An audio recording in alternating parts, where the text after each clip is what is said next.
최근 이강인 선수의 파리 생제르맹 이적이 확정되면서 전 소속 구단이었던 발렌시아와 마요르카에 대한 기사가 화제입니다. 발렌시아는 뉴스였던 이강인 선수를 성인 나리가 무대까지 데뷔시켜준 어떻게 보면 고마운 클럽이기도 한데요. 21년 이강인 선수를 강제 방출시키며 한국 팬들에게 미운 털이 박혀버리고 말았습니다. 이런 상황에서 소속팀이 없던 이강인의 잠재력을 알아보고 걷어준 마요르카에게 파리 생제르맹으로의 이적과 동시에 엄청난 선물이 주어질 것으로 알려지며 발렌시아 구단이 저지른 멍청한 결정을 비교하는 뉴스 기사가 화제입니다. 마요르카는 공짜로 이강인 선수를 영입했고 그의 잠재력을 폭발시켜준 대가로 320억의 이적료를 벌어들일 예정인데요.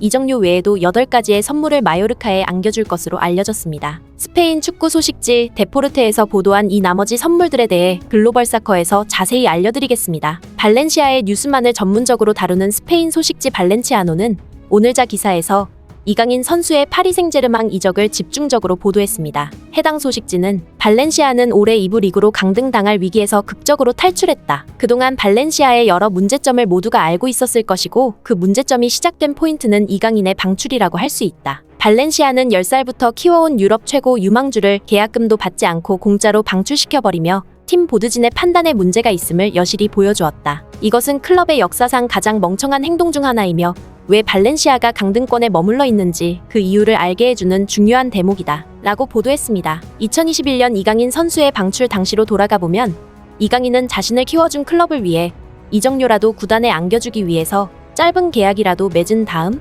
타팀으로 이적하겠다는 의사를 보여주었습니다. 그만큼 이강인 자신도 발렌시아 구단 자체를 사랑하는 모습을 보여주었는데요.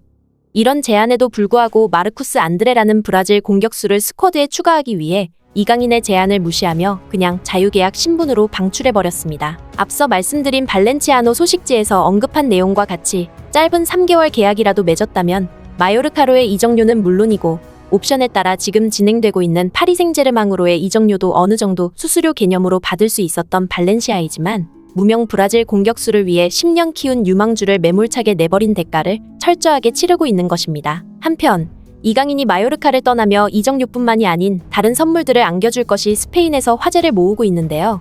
이 8가지 선물에 대해 알아보겠습니다. 첫 번째로는 마요르카 구단 역사상 최고 순수익 갱신입니다. 그동안 사무엘 에투가 마요르카에서 바르셀로나로 이적한 금액이 역사상 최고 이적료로 알려져 있는데요. 이적료 자체적으로는 최고 금액이 맞지만 에투를 영입한 금액과 판매한 금액을 제외하면 에투 판매로 얻은 마요르카의 수익은 280억 수준입니다. 이강인 선수는 공짜로 마요르카에 이적해 320억의 파리 생제르맹으로 이적하는 만큼 단일 선수로서 마요르카 역사상 최고 순수익을 안겨주는 선수가 되었습니다. 두 번째로는 15년 만에 중위권 달성입니다. 마요르카는 항상 강등권에서 아슬아슬하게 잔류를 위해 싸우는 팀이었는데요.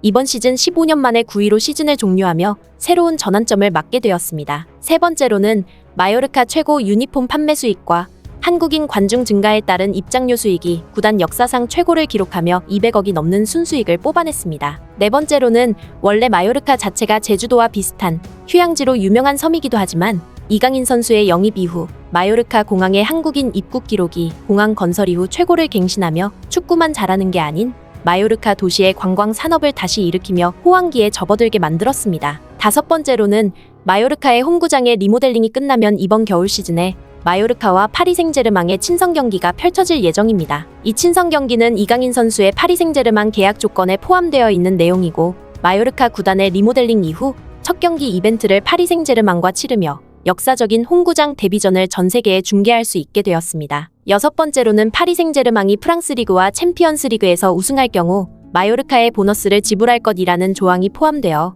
사실상 리그 우승이 매년 확정인 파리 생제르맹이기 때문에 마요르카는 이강인이 이적하고 나서도 매년 30억에 이르는 수익을 챙길 예정입니다. 일곱 번째로는 지난 카타르 월드컵 16강 진출로 피파로부터 3억의 보너스를 받을 예정입니다. 피파는 월드컵을 위해 구단 선수들을 차출시켜준 클럽들에 대해 월드컵 성적에 따라 보상금을 지불하는데요. 대한민국 대표팀이 16강에 진출함에 따라 3억을 그냥 앉은 자리에서 받을 예정입니다. 마지막 8번째로는 이강인이 아직 23세 이하의 선수이기 때문에 피파의 유스 선수 조항에 따라 이강인이 파리 생제르맹에서 타팀으로 이적할 경우 마요르카는 5%에 달하는 이적 수수료를 받을 예정입니다. 이처럼 마요르카는 자유계약 신분으로 외롭던 이강인 선수를 제대로 알아보고 영입했기 때문에 단순히 이적료 320억뿐만이 아니라 금액으로 산출 불가능한 도시 전체의 관광업까지 호황을 누리며 이강인 하나로 도시 전체를 부양시킨 모양새입니다. 놀랍게도 이 모든 것을 이루는데 이적료가 0원이었다는 것이 기적에 가까운 상황입니다. 이강인의 이적에 대해 현지 마요르카 팬들은 굉장히 아쉬워하며 트위터에 잘 가라는 메시지를 보내고 있는데요. 나는 이강인을 정말로 사랑했다. 이강인이 떠난다면 이번 7월이 너무나도 아플 것 같다. 이적이 거짓말이었으면 좋겠고 더 이상 이강인을 그리워하지 않을 것이다. 언젠가 돌아온다고 말해주면 좋겠지만 돌아오지 않을 것을 너무나도 잘 알고 있기 때문이다. 그동안 저장해둔 이강인의 사진들을 소중히 간직할 것이며 그와 함께한 12개월을 늘 머릿속에 기록해 둘 것이다. 너에게 줄 수 있는 응원이 이게 마지막일 것 같다. 잘 가라 나의 별. 우리는 이강인과 너무 짧은 시간을 보냈다. 문제점은 그 시간이 너무 강렬했다는 것이다. 수년 동안 마주한 선수 중에 이강인은 최고였다. 파리에 가서 진정한 게임을 시작해라. 우리에게는 작별이지만 이강인에게는 새로운 도전이라는 문이 열리는 것이다. 이강인은 더 좋은 곳을 찾아갈 자격이 있다. 라는 반응을 보이고 있습니다. 이처럼 눈물나는 마요르카 팬들의 작별 인사가 계속해서 이어지고 있으며 발렌시아가 제발 이강인의 파리 생제르맹 이적을 보며 평생 땅을 치고 후회했으면 좋겠습니다. 이강인 선수가 프랑스와 스페인을 넘어 전 세계 최고의 미드필더가 될 것을 의심치 않으며 오늘의 소식은 이만 전하겠습니다. 멋지고 행복한 하루 되시길 바라며 구독과 좋아요 부탁드리겠습니다.